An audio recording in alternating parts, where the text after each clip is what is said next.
अद्भुत क्षणों के लिए Dinesh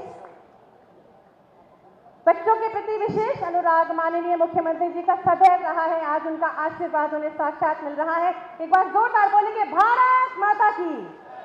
R K institute of pharmacy Shri Aman Saxena ji tablet,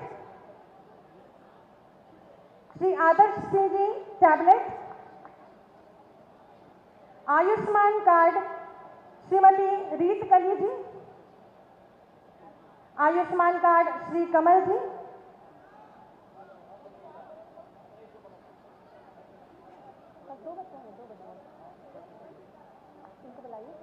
आप सभी जोरदार तालियां बजाएं। श्री कमल जी को आयुष्मान कार्ड।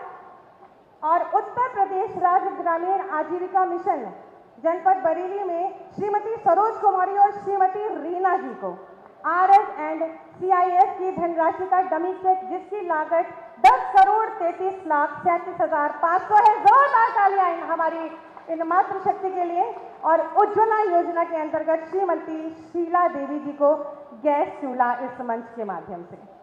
मैं चाहूंगी कि एक बार जोरदार तालियां आज के इस कार्यक्रम की शोभा को और बढ़ाते हुए।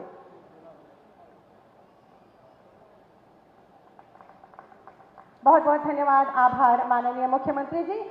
विरासत और विकास के मूल मंत्र के साथ माननीय मुख्यमंत्री जी सकारात्मक सोच, अहर्निश कार्यशैली तथा प्रदेश के सतत विकास के दृढ़ संकल्प के परिणाम स्वरूप आज उत्तर प्रदेश विकास के आसमान पर सूर्य सा चमक रहा है। माननीय मुख्यमंत्री जी की प्रेरणा और दिशा निर्देशन से जहां प्रदेशवासियों की आस्था और विश्वास को लगातार सम्मान मिल रहा है, वहीं युवाओं को रोजगार, सबको उत्तम स्वास्थ्य, चिकित्सा, सर्व शिक्षा, आवास, सुरक्षा, सुशासन से प्रदेश के चौतरफा विकास को भी विस्तार मिल रहा है। ऐसे ही तपस्वी यशस्वी माननीय मुख्यमंत्री जी से विनम्र अनुरोध है कि अपने आशीर्वचनों से हम सबका मार्ग प्रशस्त करें। जोरदार तालियों के माध्यम से माननीय का स्वागत करें। भारत माता की। बरेली की आवाज नहीं लग रही है। भारत माता की। भारत माता की।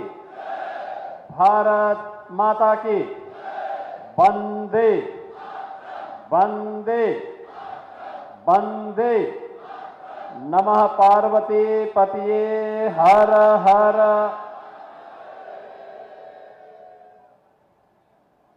जनपद बरेली में हजारों करोड़ रुपए की इन परियोजनाओं के लोकार्पण और शिलान्यास के लिए आयोजित आज के इस कार्यक्रम में समारोह में उपस्थित उत्तर प्रदेश सरकार में मंत्रिमंडल के मेरे वरिष्ठ सहयोगी, वित्त और संसदीय कार्य मंत्रालय के मंत्री श्री सुरेश कुमार खन्ना जी, इसी बरेली की माटी के सपूत उत्तर प्रदेश सरकार में वरिष्ठ मंत्री,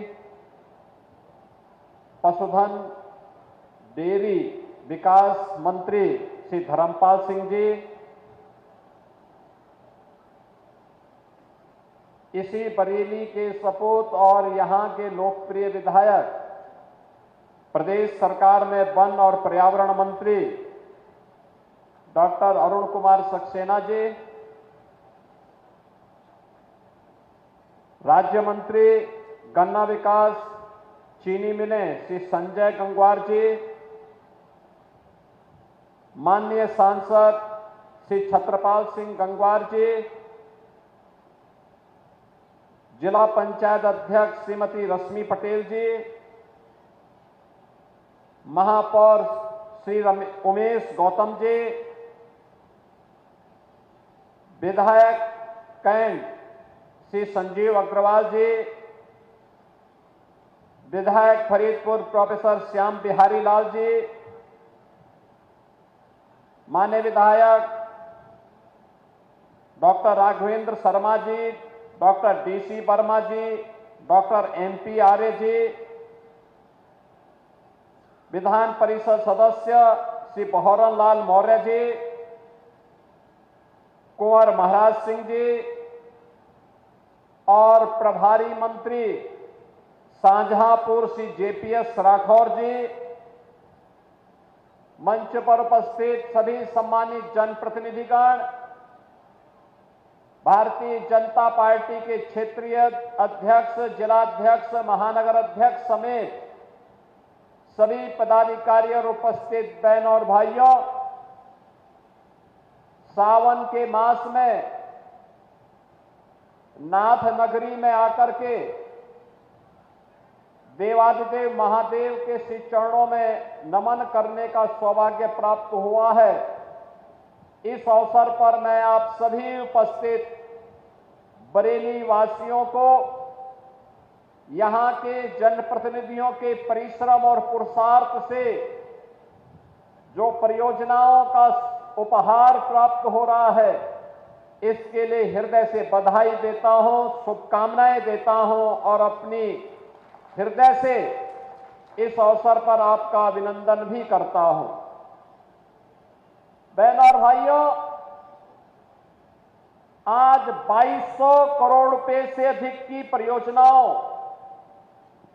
जिनमें 1258 करोड़ रुपए की 222 परियोजनाओं का लोकार्पण और 1004 करोड़ रुपए की लागत की 322 परियोजनाओं का शिलान्यास अभी संपन्न हुआ है। यह उपहार बरेली की जनता जनार्दन को उपलब्ध कराया जा रहा है। याद करिए, जब अच्छी सरकार आती है तो विकास और समृद्धि साथ लेकर के आती है। ये वही तो बरेली है 2017 के पहले हर तीसरे महीने जिसके साथ एक बड़े दंगे का दाग लगता था। बरेली दंगाग्रस्त जनपद बन गया था, लेकिन 2017 के बाद दंगा नहीं, बल्कि आज नाथ कॉरिडोर बरेली की पहचान बन गई है। नाथ कॉरिडोर से बाबा अलखनाथ, बाबा त्रिवटीनाथ, बाबा बनखंडीनाथ, बाबा गोपेश्वरनाथ, बाबा तपेश्वरनाथ, बाबा मणिनाथ और बाबा पशुपतिनाथ मंदिर, ये जो कॉरिडोर आज डबल इंजन की सरकार बरेली के अंदर विकसित कर रही है, अब ये बरेली की पहचान बन रही है। याद करिए, पिछली सरकारें बांटने का काम करती थी, वोट बैंक की राजनीति के माध्यम से तुष्टीकरण की पराकाष्ठा को पूर्ण करती थी, सुरक्षा में सेंध लगाने वालों को सम्मान करती थी, और डबल इंजन की भारतीय जनता पार्टी की सरकार तुष्टीकरण नहीं बल्कि विकास के माध्यम से जनता जनार्दन की संतुष्टि का माध्यम बन रही है। विरासत को विकास के कार्यों के साथ जोड़ रही है। आपके जीवन में खुशहाली और समृद्धि लाने के लिए हर संभव प्रयास कर रही है। ये सभी स्थान उपेक्षित पड़े हुए थे।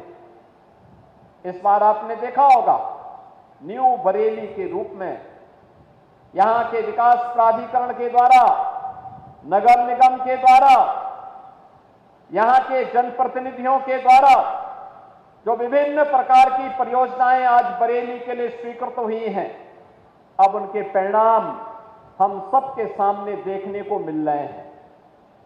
आज उनके परिणाम धीरे धीरे करके सामने आ रहे हैं। अब कोई हमारे बरेली को दंगाग्रस्त बरेली नहीं कह सकता, और इसका प्रमाण सावन के मास में कावड़ यात्रा के दौरान हम लोगों ने देखा है।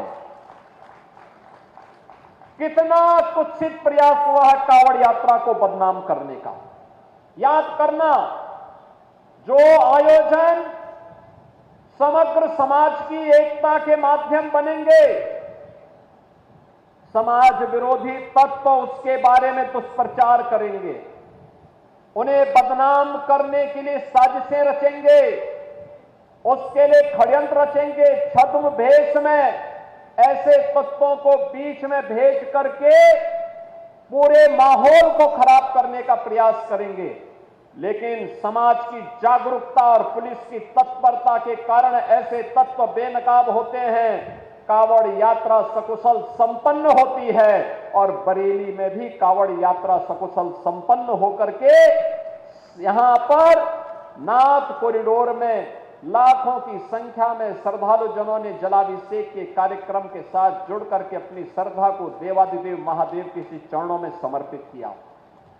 और इसीलिए आज का दिन हमारे लिए बहुत महत्वपूर्ण है कि पिछली सरकारें दंगों के साथ आपके सामने पहचान का संकट खड़ा करती थी और ये डबल इंजन की भारतीय जनता पार्टी की सरकार दंगा मुक्त, भय मुक्त वातावरण देकर के विरासत और विकास के साथ आपको जोड़ करके न केवल आपके वर्तमान को बल्कि भावी पीढ़ी के भविष्य को उज्जवल बनाने के लिए, उन्हें सुखद बनाने के लिए, उन्हें समृद्धि के मार्ग पर अग्रसर करने के लिए निरंतर कार्य कर रही है। आज उसके परिणाम भी हम सबको देखने को मिल रहे हैं। बरेली में प्रति व्यक्ति आय में वृद्धि हुई, यहां के इंफ्रास्ट्रक्चर में आमूलचूल परिवर्तन देखने को मिल रहा है। आज हम लोग प्रातः काल से ही बरेली मंडल से जुड़े हुए सभी मान्य जनप्रतिनिधियों के साथ बैठ करके इन कार्य योजनाओं पर चर्चा भी कर रहे थे। शासन के वरिष्ठ अधिकारी उन्हें लागू करने के लिए उन कार्य योजनाओं की प्राथमिकताओं को तय कर रहे हैं और अभी ये कार्य योजना जब लागू होगी तो बरेली के विकास को, पीलीभीत के विकास को, शाहजहांपुर के विकास को, बदायूं के विकास को एक नई उड़ान मिलने वाली है, एक नई उड़ान मिलने वाली है। बहनों और भाइयों, जब अच्छे जनप्रतिनिधि आप चुनते हैं तो विरासत और विकास की प्रक्रिया को आगे बढ़ाते हैं। वहां पर आम जन की संतुष्टि ही उनका आधार बनती है, जिसके बारे में आदरणीय प्रधानमंत्री जी ने कहा, सबका साथ और सबका विकास। उनका जो ये मंत्र है, ये संतुष्टिकरण का वही मंत्र है जिसमें योजनाओं में किसी के प्रति कोई भेदभाव नहीं, विकास सबका लेकिन तुष्टिकरण किसी का नहीं। हम विकास की योजनाओं का लाभ बिना भेदभाव के, बिना जाति, मत, मजहब, क्षेत्र, भाषा देखे हर एक नागरिक को देंगे। लेकिन अगर कोई मानता हो कि कुछ विशेष रूप से उनके लिए पिछली सरकारों की तर्ज पर पिक एंड चूज के आधार पर योजनाएं बनेंगी, अब वह नहीं हो सकता है। ये नया भारत है। नया भारत योजनाओं में भेदभाव नहीं करता है। नया भारत उत्तर से दक्षिण तक, पूरब से पश्चिम तक पूरे भारत को जोड़ने में विश्वास रखता है, समाज के समग्र विकास को आगे बढ़ाता है।